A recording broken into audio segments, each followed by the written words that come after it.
मैं हूं पीयूष भारती। आप देख रहे हैं विलो एजुकेशन। आज की क्लास में हम लोग chapter number 1 nationalism in Europe class 10th की बात करने जा रहे हैं, जहां पर ये जो सब्जेक्ट है बिहार बोर्ड इंग्लिश मीडियम के। कुछ बच्चों के ये भी डाउट्स थे कि सर आप क्या 4th बुक यानी कि 4 बुक पढ़ाएंगे। हमारे पास 4 बुक है जी बच्चे लोग, मैं पढ़ाऊँगा। अगर आप लोग ने सिलेबस वाला वीडियो नहीं दिखा एसएसटी का तो प्लीज़ देख लीजिए। वहाँ पर मैंने बोला है कि सफलता बैच के अंदर सारे चीज़ मिलेंगे free out of cost. And यहाँ पर ऐप में आपको डीपीपी और क्या बोल सकते हैं उसको हम एक्सरसाइजेस, प्रैक्टिस सेट्स और आपके नोट्स भी मिल जाएंगे। ऐप के लिंक जो है डिस्क्रिप्शन में है, प्ले स्टोर में नहीं है। मैं फिर से एक बार बोल देता हूँ, ठीक है। चलिए आज क्या पढ़ने वाले हैं। Today we are discussing about the Bismarck. Bismarck कौन थे? एक मिनट जरा सा वेट करेंगे आप लोग। यहाँ पर सबसे पहले देखना है हम लोग को बिस्मार्क जो है वो कौन थे, है ना। बिस्मार्क, तो बिस्मार्क की बात करनी है हम लोग को, ठीक है। बिस्मार्क को कौन थे उसके बारे में आज हम लोग डिस्कस करने वाले हैं, ठीक है। तो चलिए आज की क्लास को एकदम अच्छे तरीके से स्टार्ट करते हैं। कोई दिक्कत नहीं होनी चाहिए सब किसी को, ठीक है। और अगर आप लोग मेरे चैनल को सब्सक्राइब नहीं किए तो प्लीज़ उसे कर दें, ठीक है। प्लीज़ उसे कर दें, ठीक है। सब्सक्राइब भी कर देना ताकि मुझे अच्छा लगे और आप लोग को भी अच्छा लगे, ठीक है।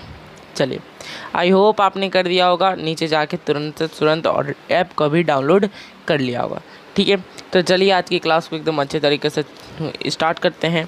हम लोग ने पिछली क्लासेस में नेशनलिज्म, नेपोलियन के बारे में जाना था। ये सारी एनोसिएशन वाले यानी कि हम जो लिख रहे हैं इस स्लाइड में वो सारी आपको मिल जाएगी। मतलब अभी हमारी जैसे ही चैप्टर ख़त्म होगी इस पीडीएफ पूरी मिल जाएगी जो भी मैंने अभी तक पढ़ाया है। अभी तक मैंने रीडिंग वाला बुक डाला है जहाँ से आप लोग सिर्फ रीडिंग कर सकते हैं और वहाँ से आप लोग रीडिंग करके अपने मतलब कोई भी डाउट्स को सॉल्व कर सकते हैं अपने से ही कुछ, ठीक है। तो चलिए आज बिस्मार्क को स्टार्ट करते हैं। बिस्मार्क, ठीक है, बिस्मार्क को ही स्टार्ट करते हैं, ठीक। बिस्मार्क जो है एक बहुत ही शातिर आदमी था, मैं कह सकता हूँ, ठीक है।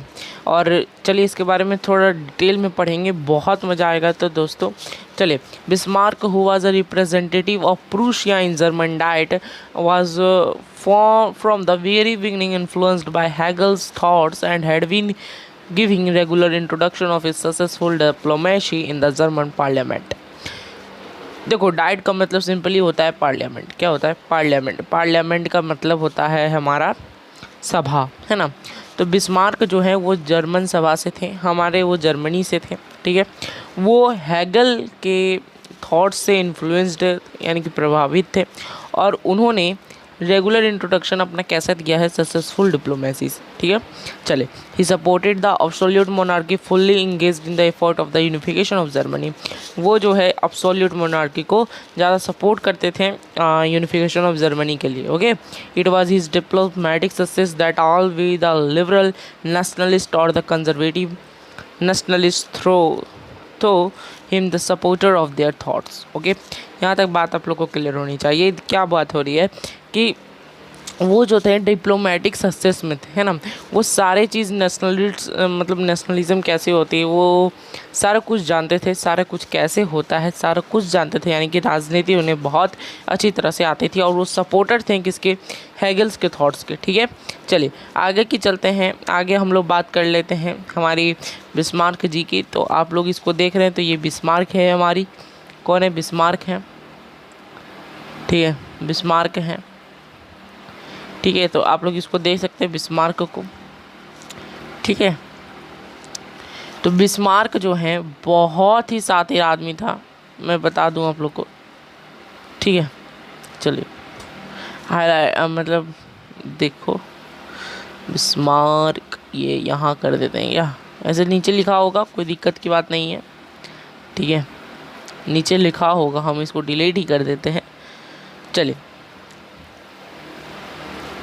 Bismarck understood the importance Bismarck understood the importance of military power, और वो जो है मिलिट्री पावर के मतलब मिलिट्री पावर जो था उनके लिए वो समझते थे कि उसकी क्या महत्व है। So he adopted the blood and iron policy, और वो खून और लोहा की नीति को अपनाए। ठीक है, he meant that the unification of Germany was possible only through military means, है ना। वो सोचते थे कि वो मिलिट्री से ही संभव है किसका यूनिफिकेशन, जर्मनी का unification. Okay, he enforced compulsory military service in his country, और उन्होंने अपने जितने भी आदमी थे तो उन्हें कंपल्सरी कर दिया मिलिट्री सर्विस में ज्वाइन होने के लिए। Okay, later on in 1830 he started to oppose the Austria Prussia treaty in which Germany was not unified under Prussia. देखो, बाद में प्रूसिया के साथ उन्हें ऑफर किया गया कि तुम चलो जर्मनी जो है प्रूसिया के साथ एमर्ज हो जाओ, लेकिन उन्होंने अपोज कर दिया उसका और ऑस्ट्रिया प्रूसिया ट्रीटी के साथ, और वो नहीं यूनिफाई हुए प्रूसिया के अंदर। Okay, for this reason now the sentiment of German unification under Prussia began to gain momentum, और यहाँ से शुरुआत होती है हमारी जर्मनी का यूनिफिकेशन का दहाड़। ठीक है, जर्मनी का यूनिफिकेशन जो है बहुत ही तगड़ा हुआ है, यूनिफिकेशन ऑफ इटली से बहुत ही तगड़ा है। ठीक है, चलिए, Bismarck reinforced Prussia through his policies and so now Prussia was not less than Austria in any fierce. देखो, बिस्मार्क जो था वो प्रूसिया से थोड़ी मदद भी मांग रहा था और उसकी पॉलिसीज़ को भी ले रहा था। ठीक है, जिसके कारण से प्रूसिया जो है ऑस्ट्रिया के कोई अफेयर्स में नहीं पड़ना चाहता था। Then Bismarck together with Austria attack Denmark in 1864 on the issues of Schleswig and Holstein states because both the states were in the position of Bismarck. देखो, बिस्मार्क बहुत ही साथी था और वो सोचता था कि गधे को भी अपना बाप बना ले तो सही है हमारे कुछ काम के लिए। ठीक है, और वो उसके बाद उन्हें जब प्रूसिया से दोस्ती की, फिर उसके बाद ऑस्ट्रिया से भी उन्होंने दोस्ती कर ली और डेनमार्क में अटैक करवा दिया। ठीक है, after victory Schleswig came into the control of Prussia and Austria received Holstein. उसके बाद उन्होंने विक्ट्री के पाने के साथ साथ स्लेस्विग में उन्होंने प्रूसिया और ऑस्ट्रिया के दोनों के साथ कब्जा कर लिया और हॉलस्टेन पर भी उन्होंने हथिया लिया। Okay, as in the both the states the population of Germans was fairly large, so Prussia instigating the national sentiment spread rebellion. To check the rebellion, the Austrian army had to cross the Prussian region, but Prussia stopped Austria to do so. देखो, बात क्या हो रही है यहाँ पर कि जब हमारी as in the both state the population of Germans was fairly large, जब हमारे मतलब जर्मनी के स्टेट्स में पूरी पॉपुलेशन जो है बढ़ गई थी, सो प्रूसिया जो है इंस्टिगेटिंग द नेशनल सेंटिमेंट, और प्रूसिया जो है सेंटिमेंट हो गई थी और वो रेबेलियन को छेड़ दिया था। ओके, उसके बाद इस रेबेलियन को चेक करने के लिए हमारी ऑस्ट्रियन आर्मी जो है वो क्रॉस कर देते हैं प्रूशियन रीजन को, लेकिन प्रूसिया जो है स्टॉप करते हैं उनको और ऑस्ट्रिया उन्हीं को बोलते हैं जाओ आगे। ठीक है, तो under the policy of Bismarck to wage a war with Austria was inevitable, but he wanted to prove Austria aggressive, so he had made a compromise with France earlier to remain France neutral in Austria Prussia war. ठीक है, तो उन्होंने बहुत कुछ किया, Austria के साथ दोस्ती की, फ्रांस के साथ दोस्ती की, तब जाके उन्होंने एक ऑस्ट्रिया प्रूसिया वार पाया। ठीक है, for this he had promise to give some areas to France, और जिसके कारण से फ्रांस को कुछ एरियाज़ को देने की बात कर रहे थे Bismarck ji. Bismarck made a treaty with the Italian under Victor Emmanuel, according to that Italy had to attack on Austrian region in Austria Prussia war. फिर विक्टर इमैनुअल के साथ उन्होंने दोस्ती की और ऑस्ट्रियन प्रूसिया वार में ऑस्ट्रियन जहाँ पर रीजन थी वहाँ पर अटैक करवाया विक्टर इमैनुअल से। Being upset with humiliation and insult, finally Austria declared war in Sedova against Prussia in 1866, and Austria will indulged in war from both sides was badly defeated. तो Austria जो है इस तरह से कैसे हो गया डिफीटेड, वो दोनों तरफ से ऑस्ट्रिया वार प्रूसिया वार में दोनों तरफ से घिरा चुका था और प्रूसिया और फ्रेंच के आर्मी उन्होंने कब्जा कर लिया और उसे हरा दिया। Thus the influence of Austria from German region completely finished and 2/3 of the work of the German unification और वाज कम्प्लीटेड। देख रहे हो, इटली में 3-3, 4-4 आदमी लगे थे तब भी नहीं हुआ था। यहाँ पर बिस्मार्क ने अकेले ही अपने दम पर पूरे जर्मनी को हिला दिया और यहाँ से तुम्हारा 2/3 काम हो गया था यूनिफिकेशन ऑफ जर्मनी का। ओके, चले आगे चलते हैं। For the unification of the rest of Germany, अब आगे के जर्मनी की क्या रणनीति थी ये समझेंगे। It was necessary to wage a war with France because in terms of the southern states of Germany France could have interfered.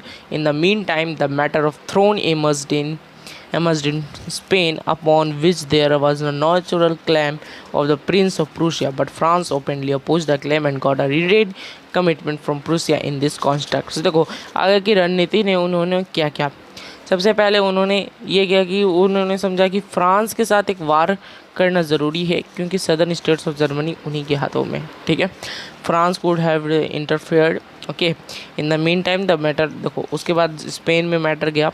ठीक है, और जो नेचुरल क्लेम था प्रिंस ऑफ प्रूसिया के, लेकिन फ्रांस जो है अपोज करते हैं इस क्लेम को और एक रिटन कमिटमेंट मानते हैं प्रूसिया से कि इस कॉन्टेक्स्ट में। Okay, Bismarck released the matter in press distortedly, consequently the German nationalists began to oppose it openly. Being angry to this, France ruler Napoleon declared war against Prussia on 19th June, इसको underline कर लेंगे, 1870, and the French got an ignominious defeat in the Battle of Sedan। ठीक है, तो French को भी यहाँ पर हरा दिया उन्होंने। ठीक है, thereafter peace was maintain between the two nations through the treaty of Frankfurt on 10 May 1871। Okay, यहाँ पर बात हुई जब हरने के बाद फ्रेंच, तब उन्होंने एक ट्रीटी को साइन किया जो दोनों देशों को मेंटेन कर रही थी, साइलेंस रख रही थी। Okay, thus in the very sudden war there was a downfall of a superpower and emergence of another superpower, Germany, and finally by 1871 in the form of a unified nation got placed on the political map of Europe। तो इस तरह से unification of Germany complete हुआ। Okay, this nationalism not only ensured emergence of two big states, rather it caused a political turmoil among other nations of Europe also।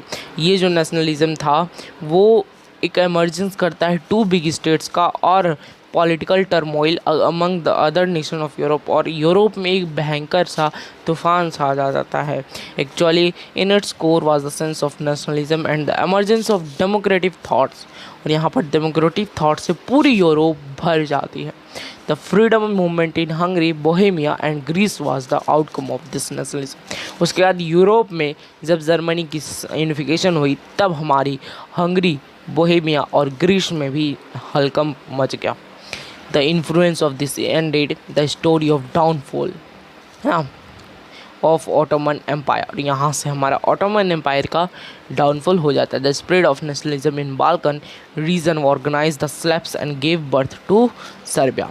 ठीक है, चलिए अब हम लोग पढ़ेंगे राइज ऑफ नेशनलिज्म इन क्या Greece. Okay, तो rise of nationalism in Greece बहुत बड़ा है, तब तक हम थोड़ा सा इंट्रोडक्शन जान लेते हैं कि क्या ये बात करना चाह रहा है। ओके, चलिए rise of nationalism in Greece topic डाल लीजिए। सबसे पहले यहाँ पर पढ़ेंगे the Greek national movement can be seen in the context. इस कॉन्टेक्स्ट में ग्रीस का भी बहुत इंपॉर्टेंट रोल है। There has been dignified history of Greece by which it was considered the main source of occidental culture. ठीक है, तो यहाँ पर कल्चर भी था। The literary development of Greek culture and the achievement in the field of thought, philosophy, art, medicine, science were source of inspiration for the Greeks, है ना।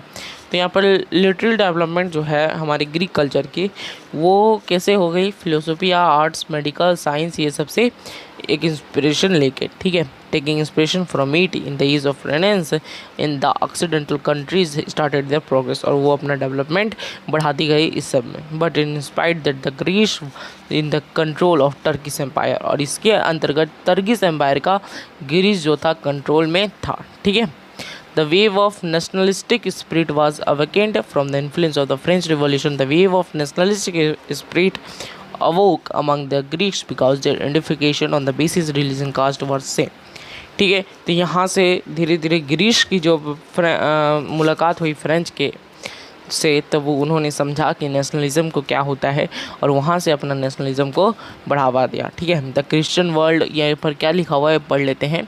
The Christian world was divided into Greek orthodox and Roman Catholic. Russia and Greece were supported of the Greek orthodox. तो ये बहुत ही शानदार line लिखी हुई है। क्या लिखी हुई है पढ़ो। द ग्रीक वर्ल्ड, है ना, क्या एक बार रेड कलर ले लेते हैं। The Christian world was divided into Greek orthodox and Roman Catholic, है ना। तो क्रिश्चियन वर्ल्ड यानी कि ग्रीस जो है पूरी दो डिवाइडेड में हो गई थी, ग्रीक ऑर्थोडॉक्स और रोमन कैथोलिक। रसिया और ग्रीस जो है सपोर्टर थे किसके, ग्रीक ऑर्थोडॉक्स के। ठीक है, बहुत मस्त पॉइंट है, इससे क्वेश्चन भी बनते हैं। ठीक है, तो आज की क्लास को हम लोग यहीं रखते हैं, नेक्स्ट क्लास में हम लोग इसको कंटिन्यू करेंगे। ओके, देखो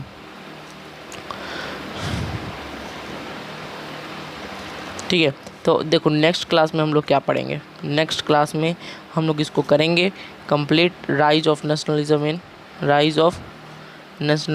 इन ग्रीस।